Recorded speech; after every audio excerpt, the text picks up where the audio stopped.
সরবে তোমার কথায় মেলে জীবনের সকল দিশা আমার হৃদয় ভরে তুমি আশা ভরসা তোমার পেয়ে পরশ তত আল্লাহর আরশ রহমতের হয় বরশ সাল্লে আলা সাল্লে আলা মুহাম্মদ সাল্লে আলা মুহাম্মদ সাল্লে আলা মুহাম্মদ সাল্লে আলা সাল্লে আলা মুহাম্মদ সাল্লে আলা মুহাম্মদ সাল্লে আলা মুহাম্মদ সাল্লে আলা ইশকে কিয়া করিব পার তোমার কদমে দিয়ে দেব জান আমার জীবনের যত কথা সবেতে তুমি তোমারি না হৃদয় মাঝে তুমি চোখের তারা তুমি প্রতিভা বনা তুমি সাল্লে আলা সাল্লে আলা মুহাম্মদ সাল্লে আলা মুহাম্মদ সাল্লে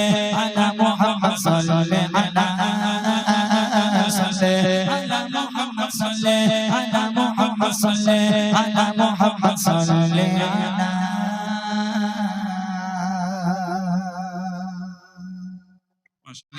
যাক আলহামদুলিল্লাহ আমরা এবার কিছু গজল আপনাদের শোনাই বুড়িমা বুড়িমা গজলটা কই ইকো কই ইনিয়ারি কোনি বুড়িমা বুড়িমা গজলটা আমি আপনাদের শুনিয়ে দেবো এক্ষুনি তবে বুড়িমা গজলটা আমি যখন লিখেছিলাম এই বুড়িমা গজলটা লেখার আমার একটা কারণ ছিল দুনিয়ার বুকে কত মায়েরা ভিক্ষা করে কত মায়েরা লোকের বাড়ি কাজ করে কত মায়েরা আলাদা খায় আল্লাহ পাক আল্লাহ তাআলা কোরআন শরীফের মধ্যে বলেন বিসমিল্লাহির রহমানির রহিম ওয়াকাদা রাব্বুকা আল্লা তা'বুদু ইল্লা ইয়াহু ওয়া বিল ওয়ালিদাইনি ইহসানা আমি আল্লাহ আমার ইবাদত বান্দেগী করার পর দ্বিতীয় নম্বর ইবাদত হলো তোর বাপ মায়ের প্রতি ইহসান করা বাপ মাকে ভক্তি করা মোহাব্বত করা ভালোবাসা আজকে সেই বাপ মা আলাদা খায় বুড়িমা যারা শুনেছেন আমি বুড়িমাতে বলেছিলাম মায়ের বুকের খাঁচায় লাথি মেরে সন্তান বাড়ি থেকে তাড়িয়ে দেয় তবে ওই মা যখন ওই সন্তানকে জন্ম দিয়ে বড় করেছে মানুষ করেছে একটা সন্তানকে জন্ম দিয়ে বড় করতে মানুষ করতে কতটা কষ্ট করতে হয় একটা বাপ মাকে কবি ছন্দের মাধ্যমে লিখছে খুব মনোযোগ দিয়ে শুনবেন একটা পুরাতন গজল তারপর গজলটা আমার ভালো লাগে আমি ছোট করে আপনাদের শোনাবো যে দুনিয়ার বুকে সন্তানের জন্য মা কি জিনিস কবি ছন্দের মাধ্যমে লিখছে মনোযোগ দিয়ে শুনবেন আধারে রাতের চাঁদ যে তুমি তুমি ভরে গেল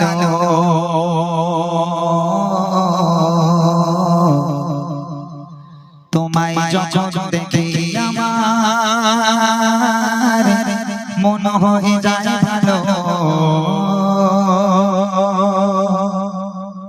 আধারে রাতের চাঁদ যে তুমি তুমি ভরে গেল তোমায় যখন দেখি আমার মন হয়ে যায় ভালো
একটা মা যখন একটা বাচ্চাকে জন্ম দেয় ওই সন্তান মায়ের কোলে পায়খানা করলো মায়ের কোলে পেশাব করে দিল মা খেতে যাচ্ছে সন্তান পায়খানা করে দিল মা ঘুমাতে যাচ্ছে সন্তান পায়খানা করে দিল একটা দিনের জন্য কোনদিন কোন মা বিরক্ত হয়ে বলেছে হতভাগা সন্তান দূর হয়ে যা আজ থেকে তুই অন্য ঘরে ঘুমা আমি মা অন্য ঘরে ঘুমাই কারণ তুই আমাকে খেতে দিস না আমাকে ঘুমাতে দিস না আমি খেতে যাই তুই পায়খানা করিস আমি ঘুমাতে যাই তুই পায়খানা করিস তোর মতো বদমাইশকে নিয়ে ঘুমানো যাবে না দূর হয়ে যা অন্য ঘরে গিয়ে ঘুমা আমি মা অন্য ঘরে ঘুমাই কোন মা বলতে পারে ওই সন্তান পায়খানা করলো পেশাব করলো মা তাড়াতাড়ি করে উঠে পোছাপুছি করিয়ে দিয়ে সুন্দর একটা আরামের বিছানা করে সন্তানকে ঘুম পাড়িয়ে দিয়ে সারাটা রাত বসে বসে মা পাহারা দেয়। আর সেই বাপ মা বুড়ো বুড়ি হয়ে গেল, হাঁটতে পারে না, চলতে পারে না। যদি ঘরে কিংবা বারান্দায় একটু পায়খানা করে ফেলে, একটু পেশাব করে ফেলে, তখন ছেলে বউ ঘাড়ে বাজ পড়ে। আপনারা রাগ করবেন না, যেন পুটুরিয়ার মানুষ খুব ভালো, পুটুরিয়ার ভাবিরা মায়েরা খুব ভালো। তবে আমাদের ওইদিকে আছে, স্বামী বাড়িতে না আসতে আসতে বলবো, এই দেখো তোমার মা ঘরে বসে বসে হাঁকবে, আমি পরিষ্কার করবো। ও হবে না, আমার বাপের বাড়ি একটা কুটনের দুটো করিনি, তোমার মায়ের পায়খানা পরিষ্কার করবো? ও পুরো পুরি ঘর থেকে বের কর, ঘর নোংরা করে। হতভাগা সন্তান, সে জানে যদি বউয়ের কথা না শুনে খাওয়া পাবো না, এখনকার জামানা, তাই না? তো সন্তান কি করলো, বাইরে ছোট জায়গা ছিল, একটা তিরপল বা একটা টিন দিয়ে চাল তৈরি করে দিল, একটা তক্তপোষ ঢুকিয়ে দিল, বাপ মা ওর মধ্যে পচে মরুক। আল্লাহ পাক বলে, ওয়াকাদা রাব্বুকা আল্লা তা'বুদু ইল্লা ইয়্যাহু ওয়া বিল ওয়ালিদাইনি ইহসানা। আমি আল্লাহ আমার ইবাদত বান্দেগি করার পর দ্বিতীয় নম্বরই ইবাদত করো বাপ মায়ের প্রতি ইহসান করা, ভক্তি করা, মহব্বত করা। সেই বাপ মাকে আজ আমরা অবহেলা করি। কবি লিখে দেখেন, যা যা যা মামা পকেটে মামা, যা যা মামা পকেটে মামা, কে কে মামা আদর রে রে জো জো রে খোকা শাশা, আদর রে রে জো জো রে খোকা শাশা, যা যা যা মামা পকেটে মামা, যা যা মামা পকেটে মামা, কে কে মামা আদর রে রে জো জো রে খোকা শাশা, আদর রে রে জো জো রে খোকা শাশা।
সন্তান আর খেতে দেয় না, এখন বাপ মা আলাদা খায়, ছেলে আলাদা খায়। এখন বড় ঘরে দামি ঘরে মাকে আর উঠতে দেওয়া যায় না, যেহেতু মা বুড়ি হয়ে গেছে। ওই মা ঘর নোংরা করে, পায়খানা করে, পেশাব করে, ওই জন্য দামি ঘরে মাকে আর উঠতে দেওয়া যায় না। এখন মা আলাদা খায় আর ছেলে আলাদা খায়। এই দেখেন, এই যতদিন 4G ছিল ততদিন দুনিয়া ভালো ছিল, তাই না? আমরা সারা জীবন শুনে এসেছি যে মায়ের পায়ের তলায় নাকি সন্তানের জান্নাত। আচ্ছা, ওই জান্নাত এখন আর আছে বলে মনে হয়? মায়ের পায়ের তলায় জান্নাত আছে বলে আমাদের মনে হয়? যতদিন 4G ছিল ভালো ছিল, এই যে থেকে 5G ইন্টারনেট এসেছে, ইন্টারনেটের এত জোর, ওরে মা কি বলবো, এই ইন্টারনেটের জোরে এত মানে জোর, এই ইন্টারনেটের চোটে মায়ের পায়ের তলায় জান্নাত আর নেই, ট্রান্সফারের শাশুড়ির পায়ের তলায় চলে গেছে। এখন দেখবেন জামাইরা খালি শাশুড়ি পায়ে গেছে খাচ্ছে, বুঝলেন না? এর একটা কারণ আছে, যেহেতু মা তো কোনোদিন একটাও ডিম দেয় না, শ্বশুর বাড়ি গিয়ে শাশুড়ি খুব আদর করে 5টা করে প্লেটে সাজিয়ে দেয়, খুব ভালোবাসে, বুঝতে পেরেছেন? এখন মা যদি 10 টাকার ওষুধ আনতে বলে, মা নাকি খুব খাই খাই করে। ছেলে বলে, মা তোমার সামনে দেখা হয়, তুমি শুধু বলো এটা এনে দে বেটা, ওটা এনে দে, তোমার জন্য এত টাকা পাবো কোথায়? আচ্ছা, ওই ছেলের যদি শাশুড়ি ফোন করে বলে, জামাই তোমার বাড়ি আজ দুটো খাবো গিয়ে, তোমার বাড়ি যাচ্ছি। আচ্ছা, ও জামাই কোনোদিন ওর বউর কাছে গিয়ে বলবে তোমার মা কেন খাই খাই করে? ও বলবে না, বউর কাছে বলবে, দেখো তোমার মা আসছে, কি খেতে ভালোবাসে, গরুর গোশ না মুরগির গোশ? বলে আমার মা দুটোই খায়, খুব ভালোবাসে। বাপ রে বাপ, বলে সাথে ইলিশ মাছটা না আনলি হয়? শাশুড়ি বলে কথা, হায় হায় হায়। যার বাড়িতে বাপ মা আছে তার বাড়িতে বরকত আছে, যার বাড়িতে বাপ মা নেই, লক্ষ লক্ষ টাকা ইনকাম করে আনলেও তোমার ঘরে কোনোদিন আল্লাহর রহমত হবে না, আল্লাহর বরকত হবে না। তোমার বাপ মা তোমার জন্য রহমত, তোমার বাপ মা তোমার জন্য বরকত। শেষ কথা লিখে দেখেন, তোমার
শোনাতে পারলাম না, যেহেতু আজকের মাহফিলটাই আমার পছন্দ হয়নি।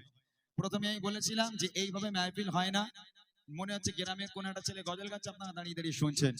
যদি এই মাহফিলটা আজকে সুন্দরভাবে সাজানো যেত, এই অনুষ্ঠানটা কি হতো আপনারা বুঝতে পারছেন না।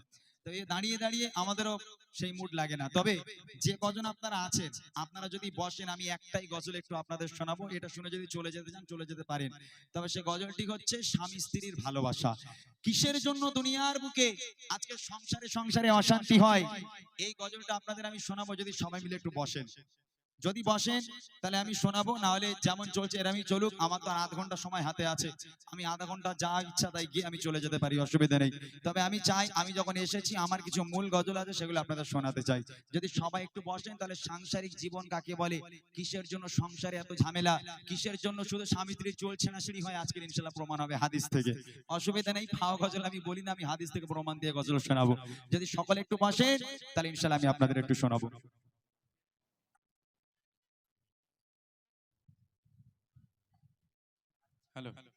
বলুক আমরা শুনবো তো গাইবো, যদি মনে করেন না শুনবো না বাড়ি চলে যাবো তাহলে শেষ করবো। তবে এই গজলটা শুনতে হবে। আপনাদের বসতে বললাম তার একটা কারণ হলো, প্রত্যেকটা সংসারে ঝগড়া, প্রত্যেকটা সংসারে ঝামেলা। আজকে আল্লাহ রাসূল তিনি বলছেন বেশি অংশ নারীরা জাহান্নামী।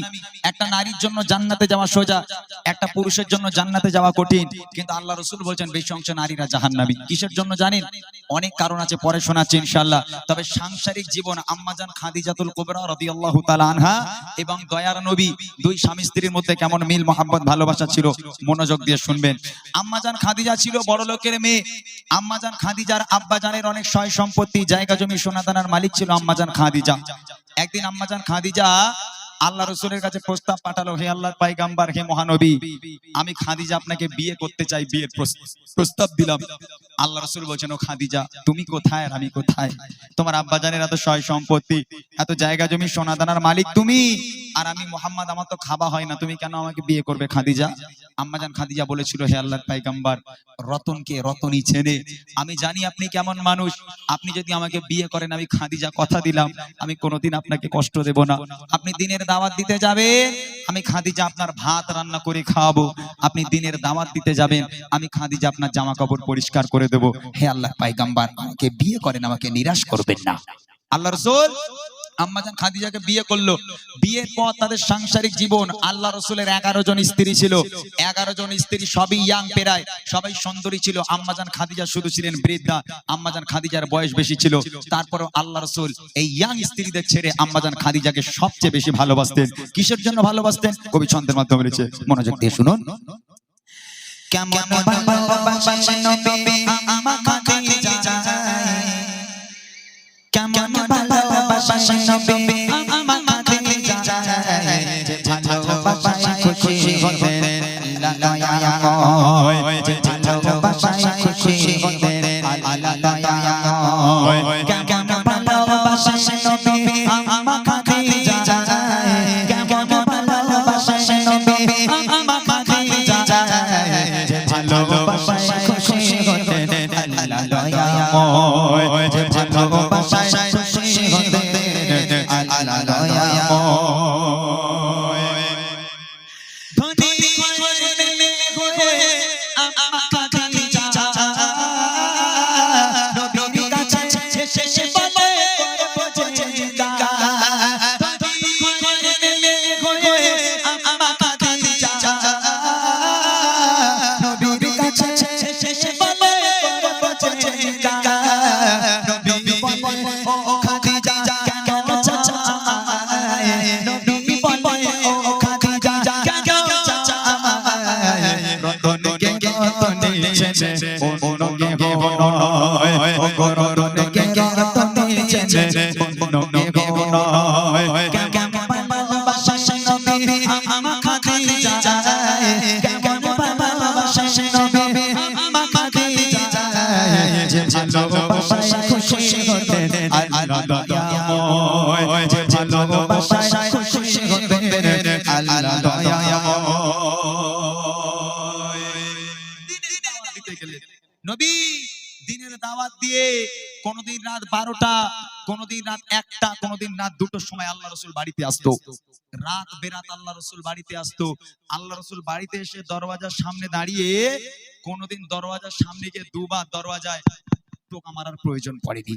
রাসূল 12টায় আসুক, 1টায় আসুক আর 2টোয় আসুক, নবী পাক বাড়িতে এলো, দরওয়াজার সামনে দাঁড়িয়ে শুধু একবার দরওয়াজায় টোকা মারতো, সঙ্গে সঙ্গে দরজা খুলে যেত। আম্মাজান খাদিজার সামনে দাঁড়িয়ে আল্লাহ রাসূল বলছেন, ও খাদিজা তুমি কি সারা রাত ঘুমাও না? বলছে কেন? একবার টোকা মারিয়া তুমি দরজা খুলে দাও, কেমন করে পারো? তুমি কি ঘুমাও না? আম্মাজান খাদিজা বলেছিল, হে আমার স্বামী, আপনি যখন বাইরে থাকেন আমি খাদিজা ঘুমোতে পারি না, বড় টেনশন হয়, বড় ভয় হয়, না জানি কাফেরেরা আপনার উপর কোনো আক্রমণ করলো কিনা, আপনার কোনো ক্ষতি করে দিল কিনা, এই চিন্তায় আমি খাদিজা সারা রাত ঘুমোতে পারি না, আপনার অপেক্ষা করি পথে দরওয়াজার গোড়ায় আমি বসে থাকি। আহা কি ভালোবাসা দেখেন আমার মায়েরা। পারবে? হ্যাঁ, ছেলে যদি রাত 12টার সময় অফিস থেকে বাড়িতে আসে, আল্লাহ রাসূল রাত বেরাত বাড়িতে এসে একবার টোকা মারলে দরজা খুলতো। আচ্ছা আমাদের মনে হয় আমাদের ছেলেরা 12টার সময় বাড়ি গিয়ে একবার টোকা মারবে, আমাদের বউরা দরজা খুলবে? ও হবে? টোকা মারা দূরের কথা, কিল মেরে ঘুষি মেরে লাথি মেরে দরজা ভেঙে গেল, মাঝখান থেকে ফেটে গেল, আমার মায়েদের ঘুম ভাঙে না, জান্নাত থেকে ঘুরে বেড়াচ্ছে। ওই আমার সকালবেলা গপ্প দেবে, ওখানে আমার স্বামী আমার সোনার চাঁদ কি ভালোবাসে জানিস, ওরে আল্লাহ কি ভালোটাই না বাসে। কবে লিখছে দেখেন, দিনের রাত দিতে নবী যায় করে তারে, অপেক্ষা করে বসে থাকে বিবিদের ঘরে, দিনের রাত দিতে নবী যায় করে তারে, অপেক্ষা করে বসে থাকে বিবিদের ঘরে, দরজা চাচাদের বাসা শাসে দরজা খুলে যায়, দরজা বাসা শাসে দরজা খুলে যায়, বিবি বলে আপনি চাচা ঘুম নাই হয়, ও গো বিবি বলে আপনি চাচা ঘুম নাই হয়, কাকা বাবা বাসা নবী আমাকে খাইতে যায়, কাকা বাবা বাসা নবী আমাকে খাইতে যায়, যে ভালোবাসায় খুশি হতে আল্লাহ দয়াময়, যে ভালোবাসায় খুশি হতে আল্লাহ দয়াময়। একদিন রাতের বেলা নবী বাড়িতে এলো, দরওয়াজায় টোকা মারলো, দরওয়াজা খুলে গেল, আম্মাজান খাদিজার সামনে দাঁড়িয়ে আছে। আল্লাহ রাসূল আম্মাজান খাদিজাকে দেখে হাউমাউ করে কেঁদে উঠেছে। কেন জানেন? আল্লাহ রাসূল দেখছেন খাদিজা দাঁড়িয়ে আছে, আর আম্মাজান খাদিজার জামাটা এখান থেকে এমন ভাবে ছিঁড়ে গেছে, ও জামা সেলাইও করা যাবে না, তাপলিও মারা যাবে না। এখন এই দেখে আল্লাহ রাসূল হাউমাউ করে কেঁদে উঠেছে। আম্মাজান খাদিজা আল্লাহ রাসূলকে জড়িয়ে ধরলো, হে আমার স্বামী, আপনি কাঁদছেন কেন? আমার দ্বারা কি কোনো বেয়াদবি হলো, কোনো ভুল হলো, আপনি কষ্ট পেলেন, কাঁদছেন কেন? রাসূল বলছেন, খাদিজা তুমি কোন ঘরের মেয়ে খাদিজা? তোমার আব্বাজানের এত সয় সম্পত্তি, জায়গা জমি, সোনা দানার মালিক তুমি, সব সোনা দানা গুলো এনে আমি নবী আমার রাস্তায় কুরবানি করে দিলে খাদিজা, আজকে তোমার অবস্থা দেখো, তোমার জামাটা এমন ভাবে ছিঁড়ে গেছে, ও জামা আমি তোমার স্বামী হয়ে সেলাই করে দিতে পারবো না, ও খাদিজা আমি তোমাকে ভালো রাখতে পারলাম না। আম্মাজান খাদিজা বলছে, হ্যাঁ আমার স্বামী, আমি আপনার কাছে কোনোদিন কষ্ট পাইনি, আলহামদুলিল্লাহ খুব ভালো আছি, তবে জীবনে কিছু চাইনি, 3টে জিনিস চাইবো, দেবেন? আল্লাহ রাসূল বলছে, খাদিজা কি চাই তোমার বলো। আম্মাজান খাদিজা বলছে, আমার প্রথম নম্বর আবদার, আমি খাদিজা যেদিন ইন্তেকাল হয়ে যাব, আমি খাদিজা যেদিন মারা যাব, দোকান থেকে কাফন কিনে পরালে হবে না, তাহলে আপনার এই জুব্বা, আপনার এই পিরান আমাকে কাফন করে দিতে হবে। দ্বিতীয় নম্বর আবদার, যখন আমাকে কবরে শোয়ানো হবে, কবরে শোয়ানোর আগে আপনি নিজে কবরে নামবেন, কবরের চারপাশটা একবার হাঁটবেন, কেননা আমি খাদিজা কবরের আযাবের ভয় পাই, কবর যদি আমাকে আযাব দেয় আমি সহ্য করতে পারবো না, আপনার পায়ের ছাপ থাকলে কবর আমাকে আর আযাব দেবে না। আর 3 নম্বর আবদার, মুনকার নেকির ফেরেশতারা যতক্ষণ আমার সওয়ালের জবাব না করবে আমার কবরের ধারে বসে থাকতে হবে, বাড়ি যেতে পারবেন না। এই 3টা আবদার রাখবেন। আল্লাহ রাসূল বলেন, খাদিজা তোমার 3টা আবদার মেনে নিলাম, 3টাই পূরণ করব। ও মায়েরা একটাবার চিন্তা করে দেখেন তো, আপনারা কোনদিন স্বামীর কাছে নাম আবদার করেছেন যে আমি মরে গেলে আমার একটু জিয়ারত করো, দুটো ফকির খাইও, ইমাম সাহেবকে দাওয়াত করে খাইও, গ্রামের মানুষদেরও খাইও, এসব কেউ কোনদিন বলে? ও সব না, বলে আমাদের ওলা উঠোটা ঈদ হয়ে গেল কোনো দিগাই লেগালে না, একটু এরকম বলে না? বাবরে, স্বামীকে তো শ্রদ্ধা করা দূরের কথা, ওলা উঠে সারা ডাকে না। আমার মায়েরা ইতিহা বলে আমরা জান্নাতি, কিন্তু আম্মাজান খাদিজা আল্লাহ রাসূলের কাছে কি প্রস্তাব রেখেছিল, কবি লিখছে দেখেন,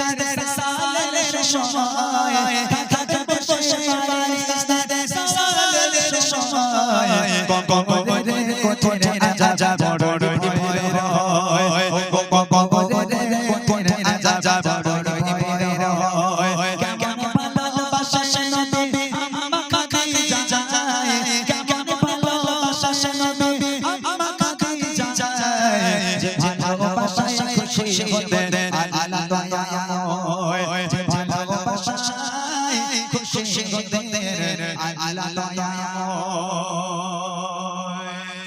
ইন্তেকাল হয়ে গেল, আম্মাজান খাদিজা মারা গেল। প্রথম নম্বর আবদার করেছিল জুব্বা দিয়ে কাফন পরাতে হবে, আল্লাহ রাসূলের জুব্বা দিয়ে খাদিজাকে কাফন পরানো হলো। দ্বিতীয় নম্বর আবদার ছিল আম্মাজান খাদিজার যে আমাকে যখন কবরে শোয়ানো হবে, কবরে শোয়ানোর আগে স্বামী যেন কবরে নামে, কবরের 4-5টা হাঁটে। আল্লাহ রাসূল কবরে নামলো, কবরে 4-5 পা হেঁটে এবার আম্মাজান খাদিজাকে কবরে শোয়ানো হলো। আচ্ছা, কবরে শোয়ানোর পর মুর্দাকে মুখটাকে কিবলার দিকে রাখতে হয়, পশ্চিম দিকে রাখতে হয়। তো আম্মাজান খাদিজাকে কবরে শোয়ানোর পর আম্মাজান খাদিজার মুখটাকে নিয়ে যতবার পশ্চিম দিকে ঘোরানো হয়, কিবলার দিকে ঘোরানো হয়, আম্মাজান খাদিজার মুখ অটোমেটিক ঘুরে আবার আসমানের দিকে হয়ে যায়।